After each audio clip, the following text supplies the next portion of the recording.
I opened my eyes to sunlight slicing through white curtains, and I knew. The ceiling fan turned lazily above me. The alarm clock read 6:47 a.m., September 15th. 3 years before my death. My hands trembled as I lifted them, younger, unmarked by the scars that would come. The wedding ring caught the light, still new, still gleaming with promises that would rot from within. Mark's side of the bed was already cold. I sat up slowly, every memory flooding back with crystalline clarity.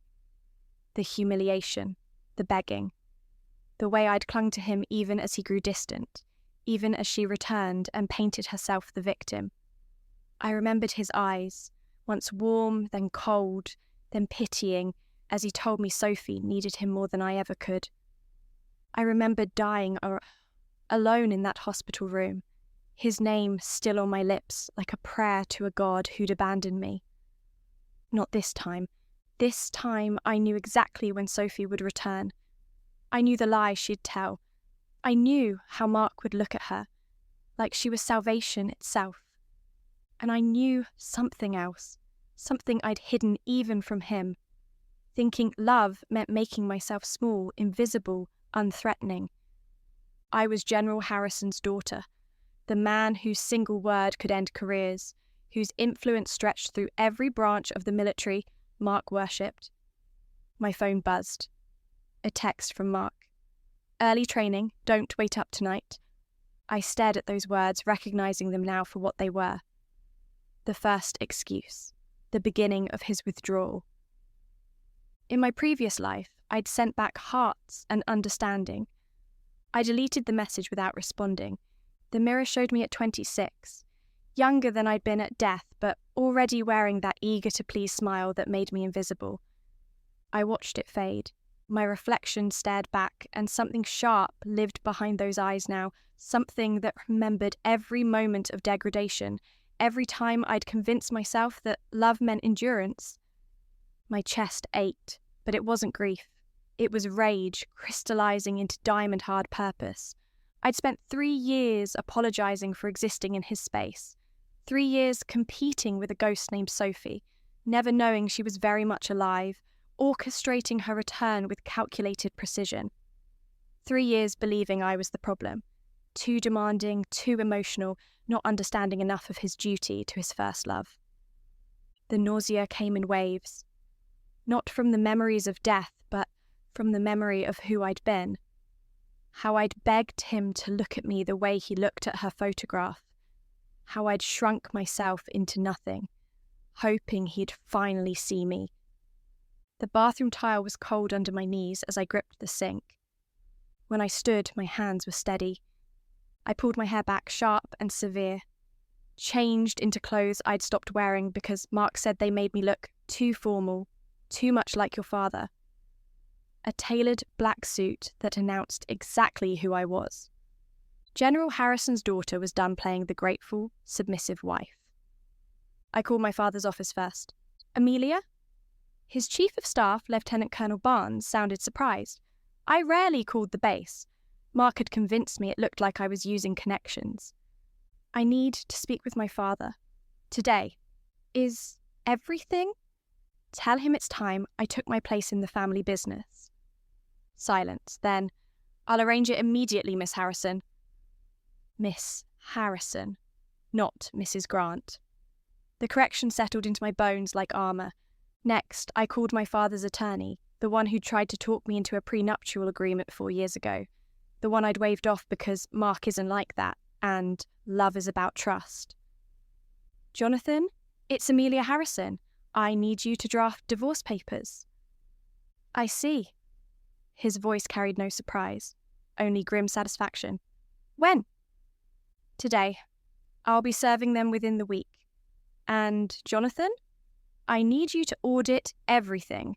The accounts Mark has access to, the properties and joint names, the trust fund distributions I authorized. He's been spending your money. I closed my eyes, remembering the emergency Sophie would have. The medical bills Mark would pay from my accounts. The apartment he'd rent for her justified as helping an old friend. He will be, stop it before it starts. Third call to my college roommate, Victoria, now an investigative journalist with connections that spanned from military intelligence to financial fraud units. Vic, remember how you always said I was too good for him? Am I finally being proven right? More than you know.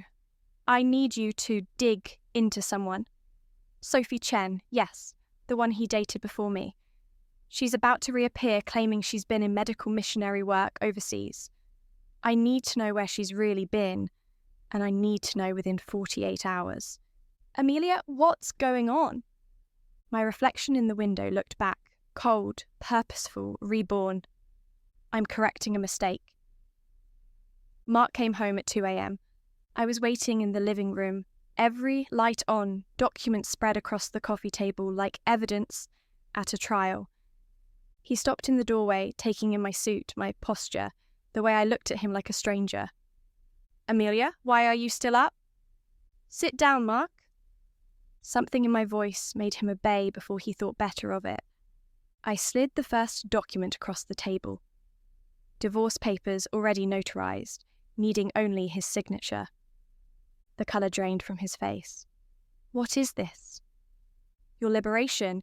Isn't that what you've wanted? To be free of the wife who doesn't understand you?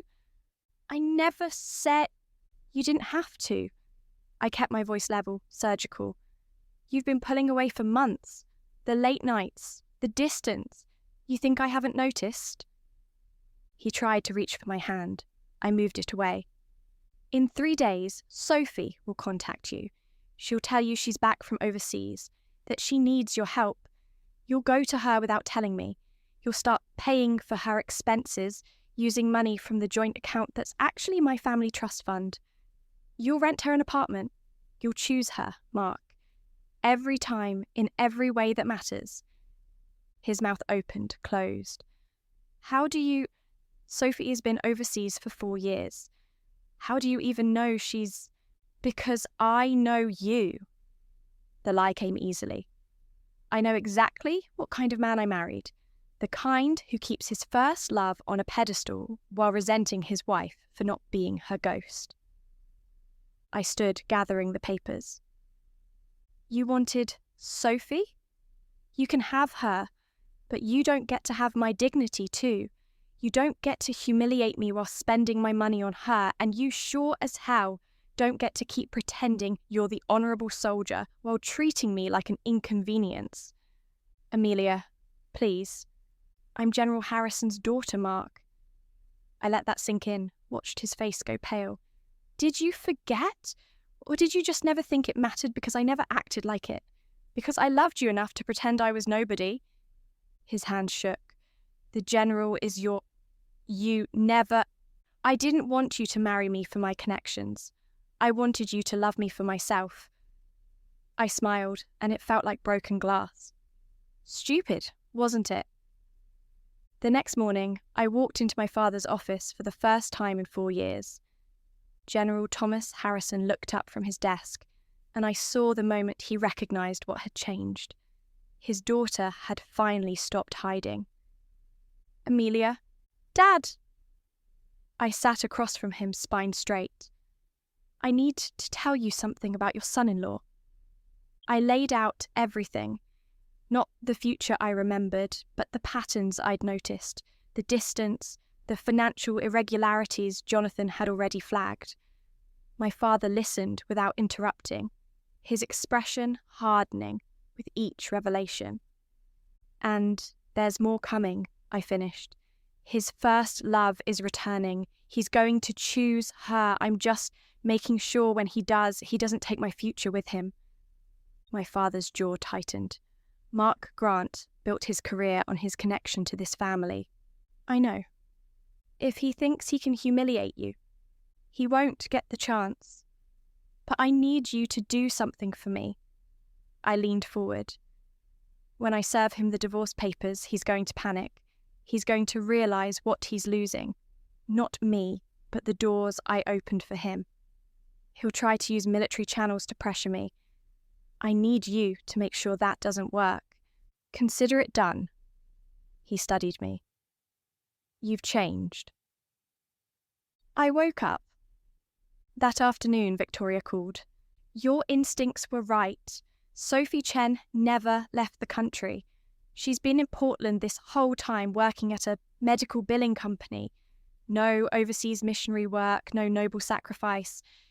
But here's where it gets interesting. She's drowning in debt.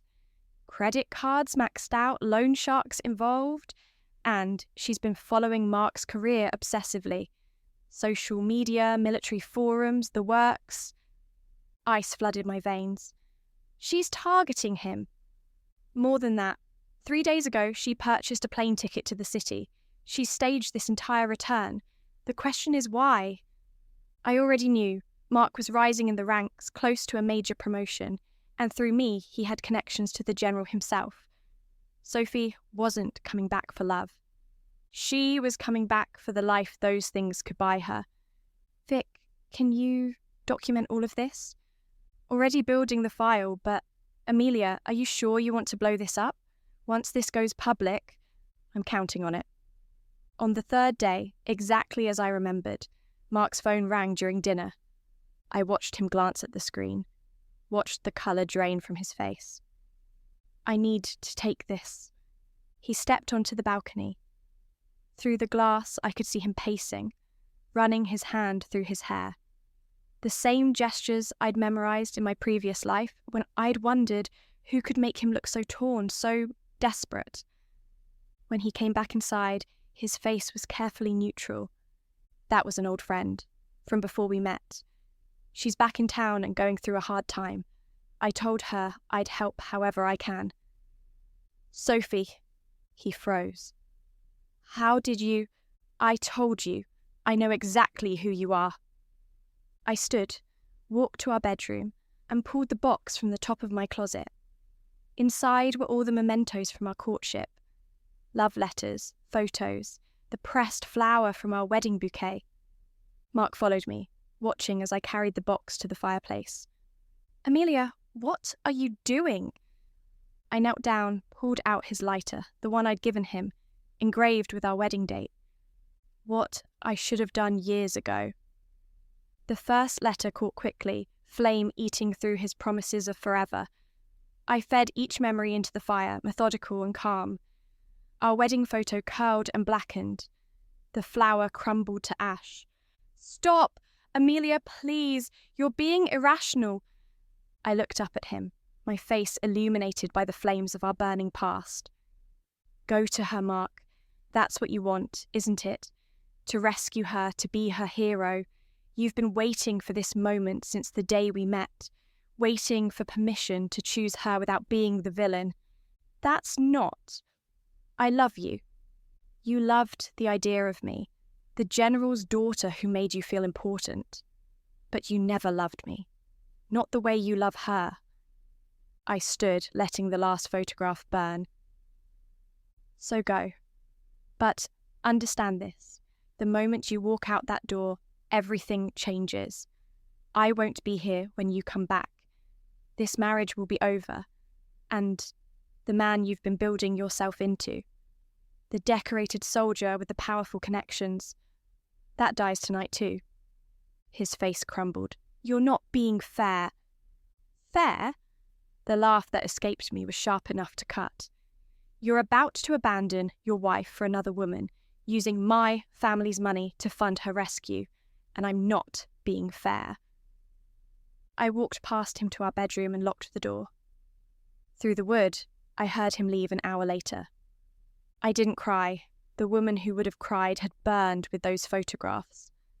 Mark didn't come home that night, or the next. I spent the time methodically dismantling the life we'd built. His name removed from accounts, his access to the family properties revoked.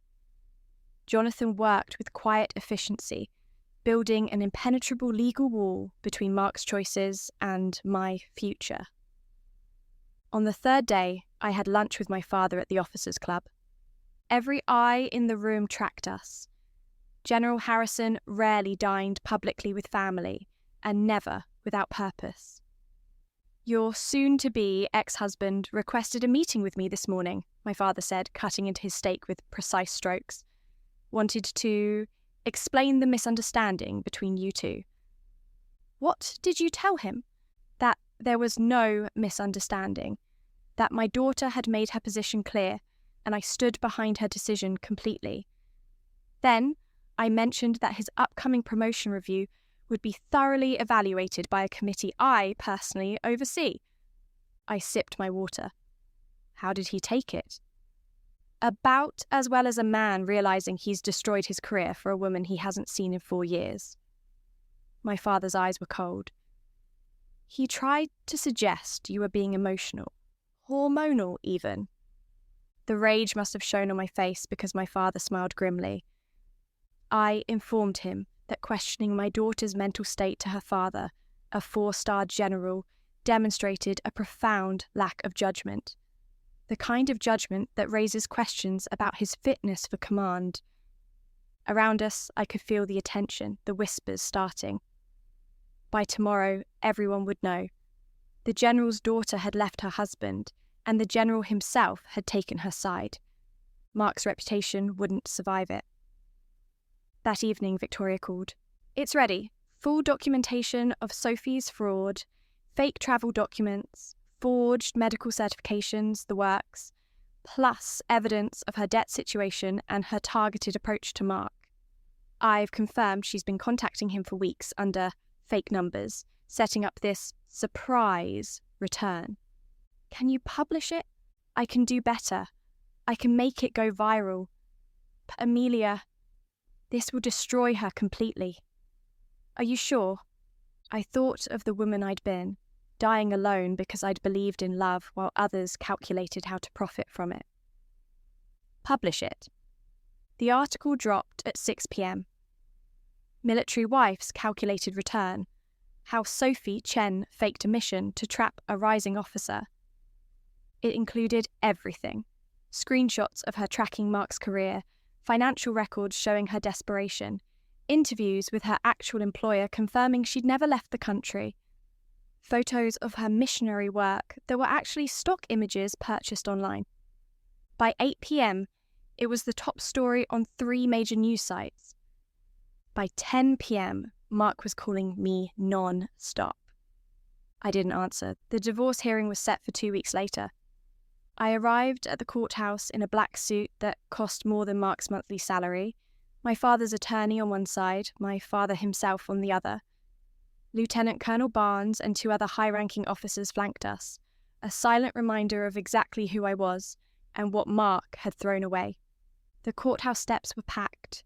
News crews, curious onlookers, fellow officers who'd come to witness the spectacle. Mark stood at the bottom of the steps, looking like he hadn't slept in days. Sophie was nowhere to be seen. I'd heard she'd left the city in disgrace after the article published, her debts and lies exposed for everyone to see. As I approached, he moved into my path. Amelia, please, I made a mistake. I see that now. But we can fix this. We can...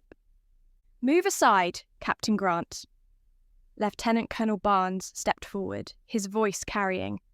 You're blocking General Harrison's daughter.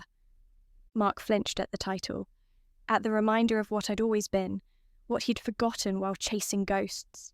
I love you, he said desperately. I know I hurt you, but Sophie, she lied. You were right about everything, and I was a fool. You were a fool long before Sophie returned. I kept my voice level, aware of every camera, every witness. You were a fool the moment you decided I wasn't enough, the moment you started resenting me for not being her. I never. You did. Every day, in every disappointed look, every comparison, every time you pulled away because I wasn't the memory you'd built her into. I stepped closer, lowering my voice so only he could hear. You want to know the worst part? I would have forgiven you. The old me, she would have taken you back, convinced herself your betrayal was somehow her fault. She would have spent the rest of her life trying to be enough for a man who'd already decided she wasn't. His face crumbled. Amelia, but she's dead now. The woman who loved you, who believed in you, who made herself small so you could feel big.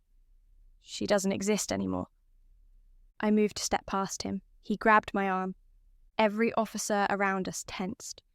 My father's eyes turned to ice. "Captain Grant!" The general's voice could have frozen blood. "Remove your hand from my daughter, now!" Mark let go like I'd burned him. I looked down at where his fingers had gripped my arm, then back up at his face. "You built your career on my family's influence. You attended dinners, met connections, received recommendations, all because you married me, and you resented me for it even as you benefited from it." The crowd had gone silent, every word carrying. "Sophie wanted you because of what you represented: status, security, and escape from her debts.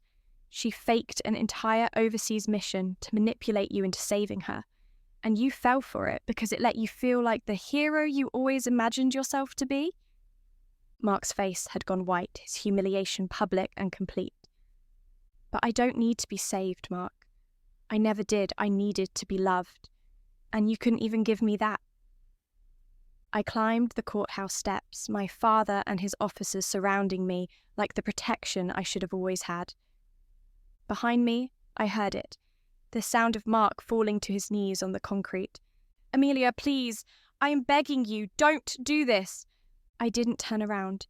At the top of the steps, I paused, looking back just once. Mark knelt in the crowded plaza, surrounded by cameras and witnesses, tears streaming down his face, as he begged the woman he'd discarded. Lieutenant Colonel Barnes leaned close. "He's finished. The military won't keep an officer who showed such catastrophic judgment, and the general's influence will ensure he never rises above his current rank," my father finished coldly. "He'll spend the rest of his career in administrative obscurity, if he's lucky." I watched Mark sob in the plaza, and I felt nothing, no satisfaction, no grief, just the cold, clear certainty of a woman who'd been reborn from the ashes of who she'd been. Good. Inside the courthouse, the divorce took 17 minutes. The judge, aware of who my father was, who I was, and what Mark had done, granted everything we asked for. The marriage was dissolved, the financial entanglement severed. I walked out with my name, my dignity, and my future intact. Mark tried to approach me afterward, but Lieutenant Colonel Barnes blocked his path. "That's close enough, Captain. I just want to talk to her. You lost that right when you chose another woman over your wife. Using her family's money to fund it was simply the final nail in your career's coffin." I pushed through the courthouse doors into brilliant afternoon sunlight. The crowd parted for me automatically, as they'd always been meant to. Not for the general's wife, not for some officer's trophy.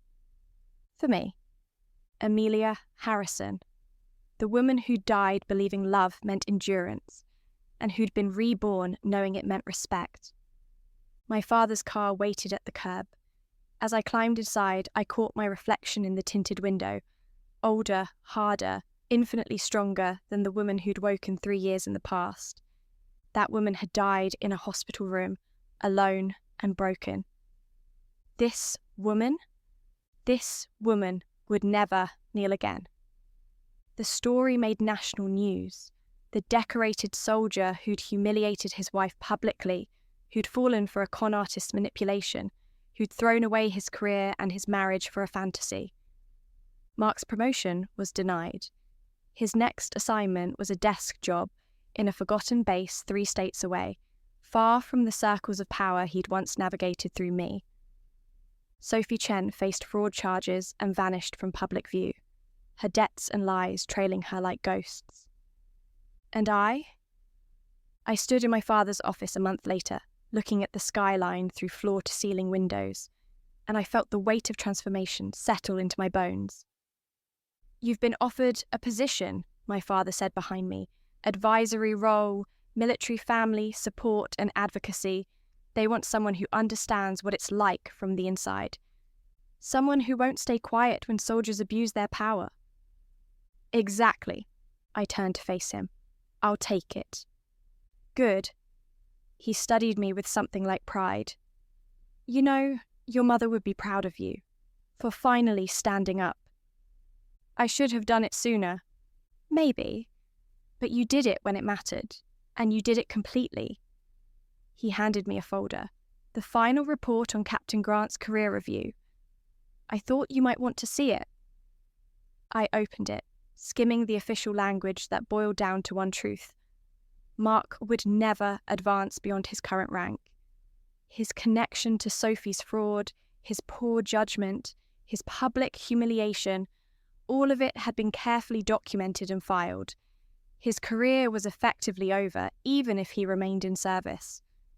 I closed the folder and handed it back. I don't need to see it. That part of my life is finished.